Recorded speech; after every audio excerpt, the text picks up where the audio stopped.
Hello everyone welcome to my cooking channel. आज Sunday रे कौन कौन बनई तुम देखिपे गाइस। आज पूरा पाड़ माने पाड़ छतुर पूरा बढ़िया वाला गोटे सुखिला तरकारी बनई आउ चिंगुड़ी माछ राई बनई ता सांगे आमलेट बनई आउ सादा भात तो एमती ही बनई कारण चिंगुड़ी माछ सांगे सादा भातर कॉम्बिनेशन बहुत गजबर। तो आज एको ही बनई तुमको देखी। जदि वीडियोटा भल लगे गाइस तो लाइक कमेंट शेयर और सब्सक्राइब करने को भूलनी। चलो गाइस देखी ना आज वीडियोटा को आ पूरा वीडियो को वॉच करंतु तेबे ही जानी पारिबो मु को भलिया भाबेरे आजिर माने रेसिपी गुडा को मु पोस्ट करिछि।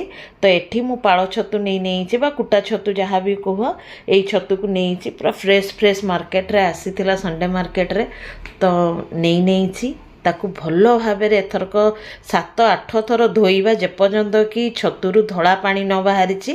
एठी देखि पारुथबो पूरा छतुर पूरा कलर ही चेंज हो जाइछि। तो यही स्टेज रे आमे कोन करिबा ना हळदी देइदबा देइकि ताकू बुड़ेइकि रखिदबा 2-3 मिनिट।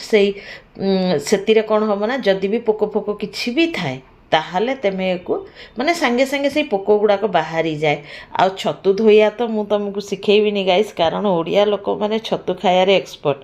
तेणुकि जहाँ भी हो जो माने न्यू कमर तो से माने जानी नथिबे तो सेमानक पे कि मु कहीदेली। तो एठी कढ़ई बसई देइछि 1/2 टी स्पून एठी मु जीरा को दे देइछि। तापर गोटे बड़ पियाज को काटिकी रखी ताकू देदबा। जीरा भल भाव फुटीगला परे ही पियाज को दब।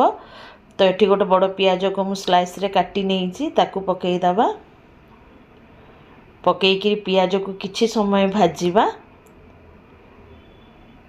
कारण या सांगे मु आलू को पकेबी तो बेसी पियाज को मु भाजीबिनी बस टिके नाकू भाजिला परे ही एठी मु गोटे आलू को भजा काटला भलिया काटी नहीं ताकू पकईदबा कारण छतुरे तो किछि जीवन थाएनी। तो आलू को पतला पतला काटिले ही फटाफट से आमर रोसईटा तैयारी हो। तेणुकि मु पूरा भजा भलिया आलू को काटी तेमे तुम शेप एंड साइज करि पार निज हिसाब रे।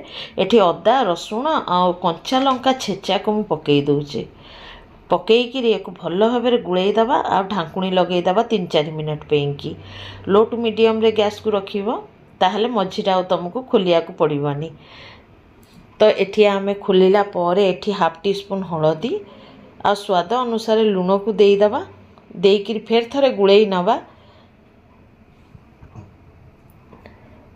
गुळेइकि एक फेर थरे ढांकुणी लगेइदबा ताकि कोन हबो ना आलू आमर जल्दी जल्दी कुक हेइजिबो। आमर तो जानिच वर्षा जदि न होउची तो गरम एकदम बहुत बेसी। तो केमतिका रोसई घर जल्दी जल्दी काम सारिकी बाहरी आसब से भाया ही खाली लगुच। तो ढांकुणी खोलिला परे आलू टिके टिके सिझी जाइथिला। तो मुझे छतु को भल भाव चिपुड़ी की पकाउछि कारण छतुरु तो पानी बाहर ही निहाती जेते भी चिपुड़ तेमे। तो मु भल भाव काठ करके चिपुड़ी देइछि। तापर एक आलू सांगे गुड़े नबा। एठी देखि पारुथबो कि केते माने टेम्पटिंग लगुच देखिया को कहार नहीं। छतु मोर वन ऑफ द फेवरेट मते बहुत भल लगे। तेणुकि देखिला माने सांगे सांगे नहीं कि आसे। आजिकल टिके नाकु रविवार हाट को मु निजे चली जाए हाट करिया कि। तो ये मुझे 3टा कंचा लका को सिलेक्ट करके पकईदेली। पकईकि खेलई खेलईका भाजवा ताहले कौन हम ना आलू गुड़ाक टिके माने बढ़िया भाव रहिबो नहले पूरा लटपट हो जदि भल लगिबनी। एठी पूरा छतु भजा प्रिपेयर हो जाइछि। तो चलो फटाफट से आम मैंने चिंगुड़ी माछ करदेबा। तो सही कढ़ई को धोई धाई नहीं गली नहीं सोरिष तेल पकईकि आधा किलो चिंगुड़ी माछ को बढ़िया भाव धोई धाई थी ताकू पकईदबा। लूण हलदी दबानी एना लूण हलदी देवी जदि बहुत पानी बाहर आ काफ़ी समय नब भाजियापी कि। तो एक ओलट पालट करदबा। चिंगुड़ी माछ एपटे हौ हौ एपटे गोटे आम मैंने सोरिष बटा गोटे करदबा। एठी मु 1 टीस्पून जीरा आ 2 टेबल चामच खंडे मु एठी हलदिया सोरिष को नहीं जाइछि।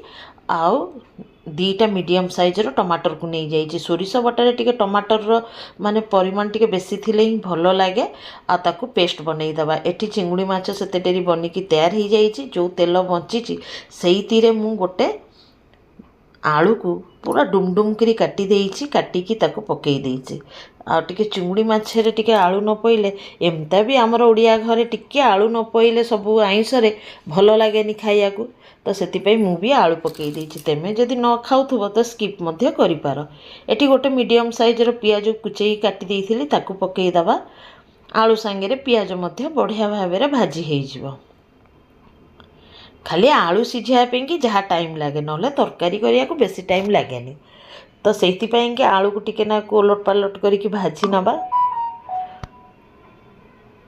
भाजी नेला परे ताकू टिके ना ढांकुणी उंकुणी लगेदेले जल्दी किरी आमर सिझीज तो ये मु हाफ टी स्पून हलदी आ हाफ टी स्पून लंका गुंड को पकई दूची माने कश्मीरी रेड चिली पाउडर ये चामचटा मोर बहुत छोटियाटे बोली मुझे दी थर पकाऊँगी तुम पाखे जब भल बड़ चामच थाए तो तुम पकई पार एगुड़ाक चामच गुड़ाक मेलारे मिलेनि छोटिया छोटिया चामच गुड़ा स्टील से गुड़ा किणिकी आनी से कुचुर कुचुर करी मु पकाऊ थाए आठी मु स्वाद अनुसार लुण को पकईदेली पकईकि एथरक भल भाव में मिसईदबा मिसईकि ढांकुणी गोटे लगेदबा ताहले कौन हम ना आलू गुड़ाक आमर लगभग सिझीज टिके ना ढांकुणी खोलला एठी अदा रसुण कंचा लंका जो छेचिकी रखी थी ताकू पकईदबा ताकू पकईकि भल भाव में गुड़े नवा बस अदा रसुण रु टिके नाकू माने तार रस स्मेलटा जीवा जाएंगे आमे ताकू ओलट पालट करके भाजी नवा किछि डेरी भाजिला परे जो सोरिष बटाटा बाटिकी रखी थिले ताकू आमे पकई दबा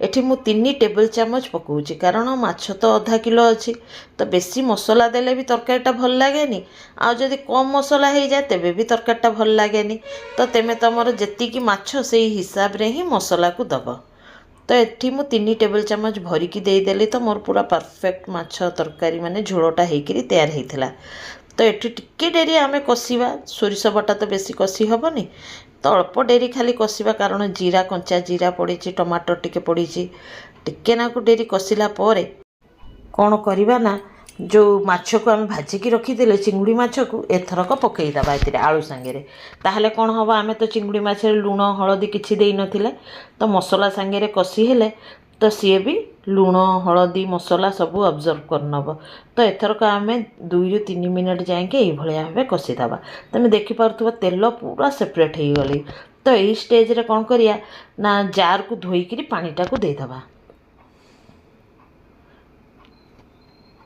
देईकिरी एथरक भल भाव में गुड़े नवा आउ एतिरे बेसी पानी पकेयानी कारण आलू मध्य अल्प अल्प सिझी आसिले तो आमे कौन करवा एतिरे भल भाव में गुड़े नवा मते लगुच आ टिके ना पानी देले भल होता कारण पूरा लटपट लटपट होइछि टिके सुखिला भात खाया हम आम मैंने कौन करछे ना डाली आज बनईनी तो अल्प टिके आउ टिके पानी देकी मु ढांकुणी लगेदेली 5 मिनट पे कि लो आँचे बास आमर तरकारी पूरा पूरी तैयार हो गला फ्रेश धनिया पत्र को पकईदेली पकईकि गुड़े गाड़ी देली आज तो पूरा हाट करी तो सबू जिनस फ्रेश फ्रेश तो चल पिला माने तो खाइबेनी मोर चिंगुड़ी माछ तो तांको पे कि आमलेट कर दिए मो छोटो पुओ खाइब पूरा सादा आमलेट मान जो किसी पड़ोनी उपरे खाली टिके नाकू लंका गुंडी पकईदेवी आ बड़ पुओ खाइब टमाटर पियाज सब पकईकि तार टमाटर माने सी गोटे अलग खाइब आमे घर 4 जन मेम्बर किंतु समस्तर टेस्ट अलग खाइबा अलग आ रांधिया को तो मु एकुटिया अच्छी बास गरम रे रांधुची आ तो फटाफट से चलो एथरक प्लेटिंग करके देखई दूची मु तुमको एठी देखी पारुथु को भलिया भाव में प्लेटिंग करी खाया को गाई सत्य कहूँ माने एते टेस्टी होइथिला ना पूरा आत्मा मुग्ध हो गला एते टेस्टी होइथिला आ एमता भी मोर चिंगुड़ी माछ बहुत फेवरेट ता सांगे फिर छतु तो भल लगे गाइस तो लाइक कमेंट शेयर करिबा जिते भी नुआ सांग मैंने देखुंत ए जाए सब्सक्राइब करना सब्सक्राइब करके बेल आइकन को दबाई नोटिफिकेशन ऑल करदब ताहले मु जहाँ भी वीडियो अपलोड करी तुम पाक संगे संगे पहुँची जीव चलो गाइस फेर मिसिबा नेक्स्ट वीडियो रे bye bye take care be safe guys and जय जगन्नाथ थैंक्स फॉर वाचिंग आ को देखुच को सिटी रु तुम बिलोंग कर तो निहाती जदि कमेंट करके जनइबा तो मते बहुत खुशी लगे तो चलो गाइस फेर मिसिबा बाय बाय।